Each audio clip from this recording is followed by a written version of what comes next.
Hi everybody, I just want to jump in here real quick before the video starts. I noticed that I didn't mention something, and that is that this video about headspace is for primary fermentation only. There is something called a secondary fermentation that usually only winemakers and some beer makers do. Whiskey makers don't really worry about it. Not typically. And it has its own set of rules. I'll make another video on that sometime. But that's called secondary fermentation. Some people call it conditioning phase. So anyway, let's get on with the video.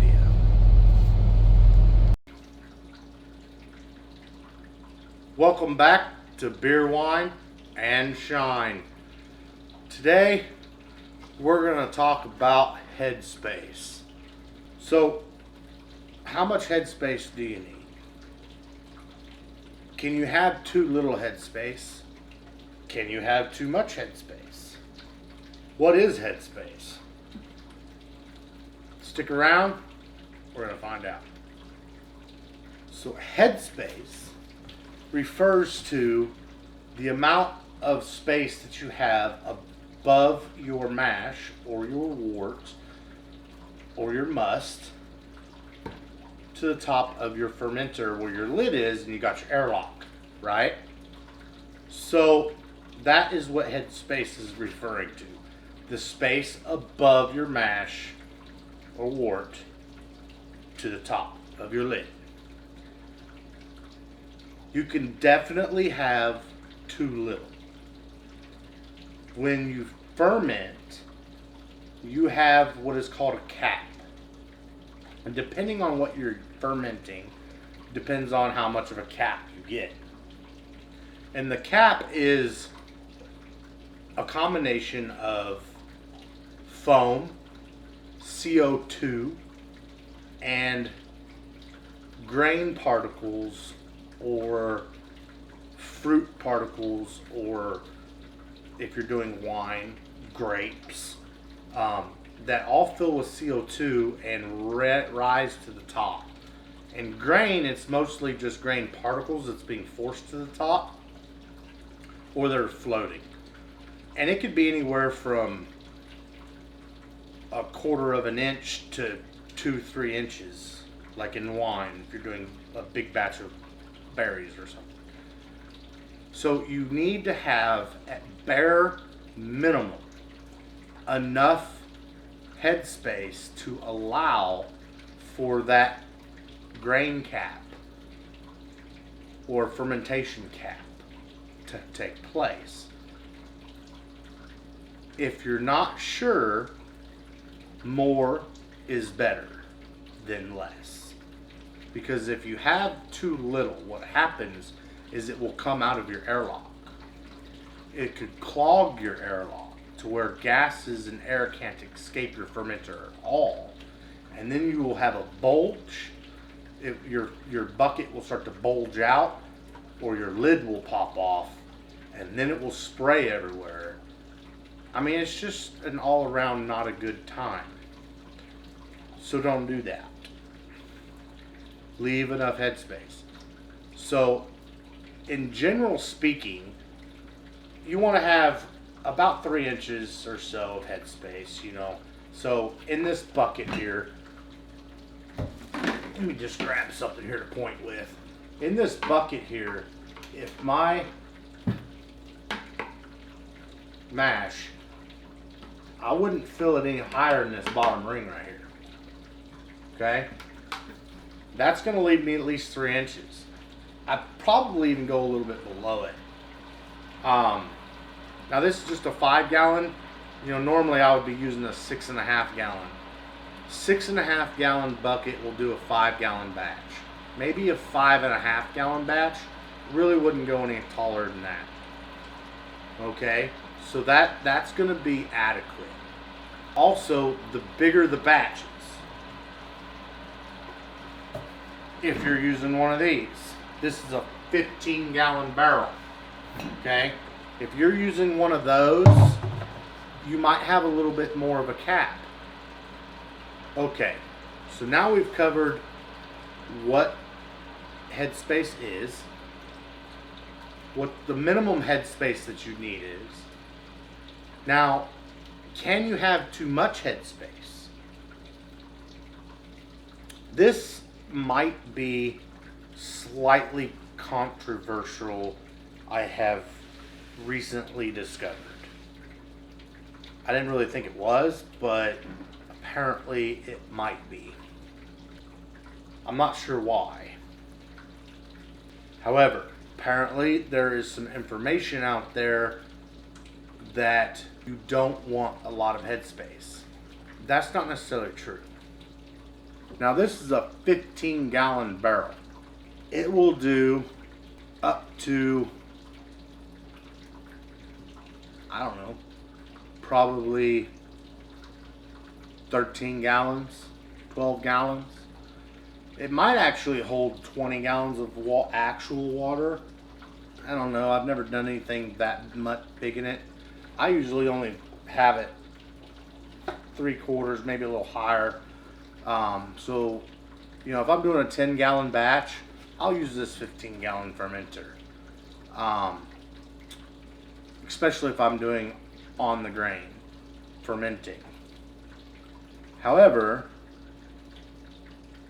what if I'm only doing a 5-gallon batch, not on the grain, which is only 5 gallons, and this fermenter is the only one I have available? Can I use it? Absolutely. There's no problem with that. Even if your mash is only down to here, okay, that's a lot of headspace. That's not going to hurt anything, okay? And I'm going to explain why. During a fermentation,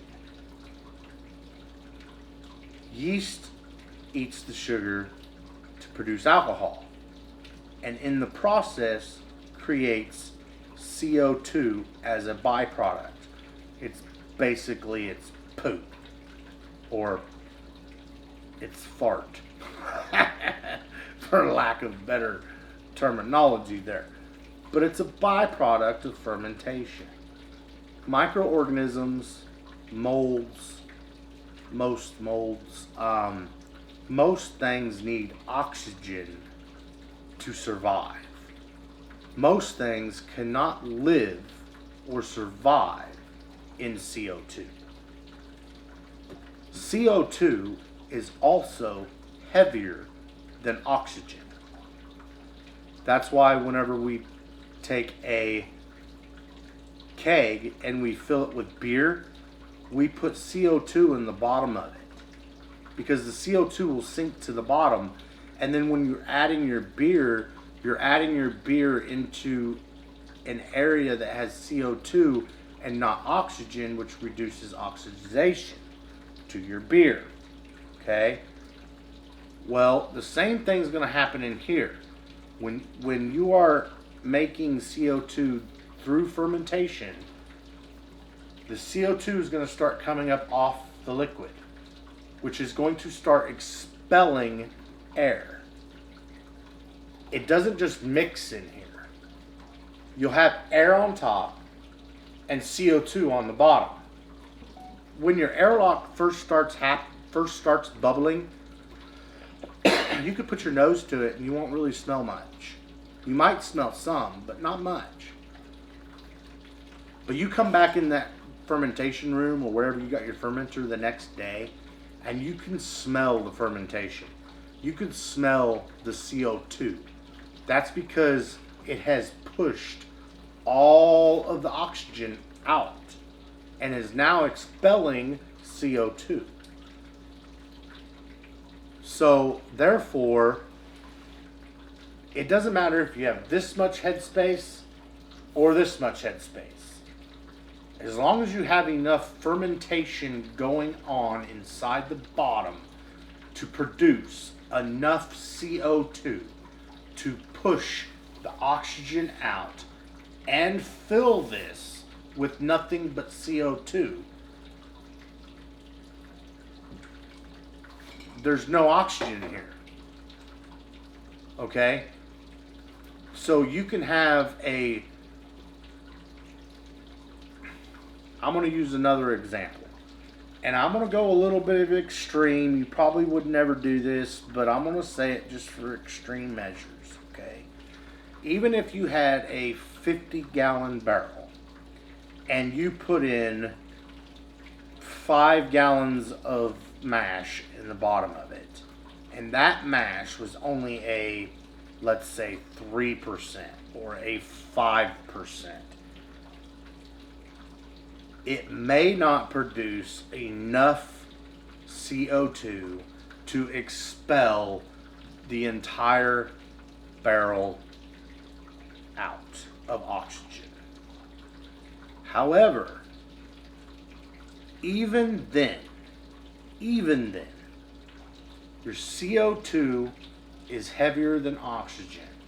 As long as you have an airtight seal on top with an airlock, you're still going to have this much or so of CO2 protective layer against the oxygen. The oxygen can't get through the CO2 to get to the wort to mess it up or to allow anything to grow. It can't. Unless you shake it.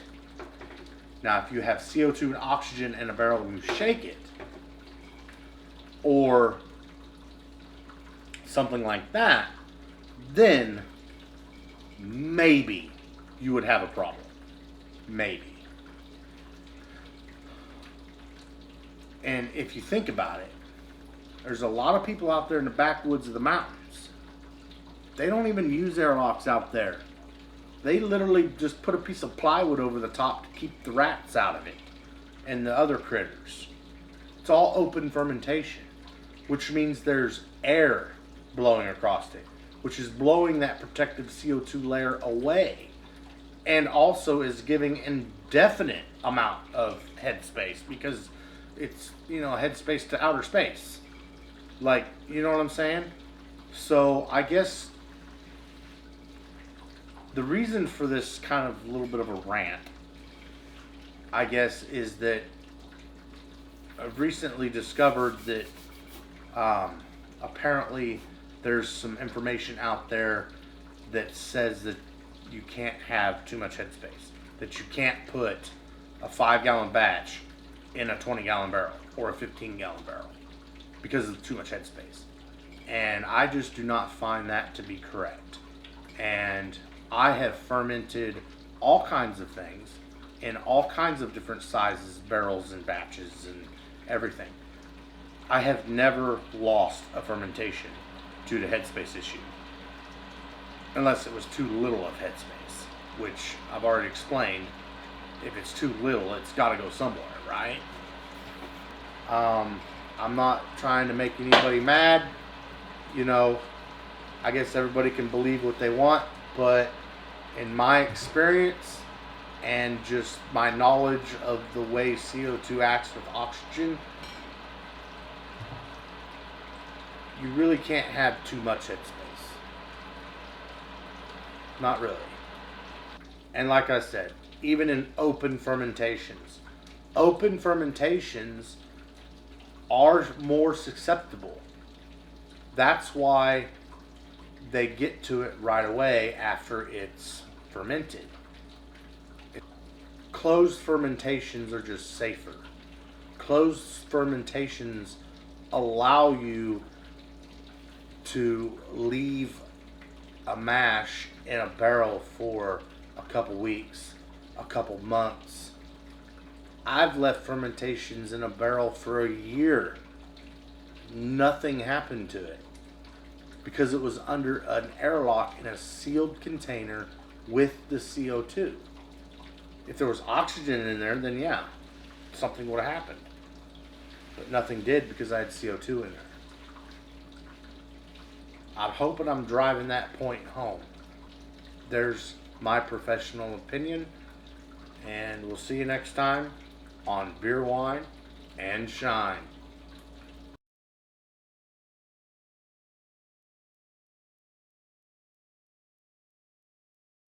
how much head do you really need? I think I'm funny, don't I? Better put this on this side so you can see my pretty melon.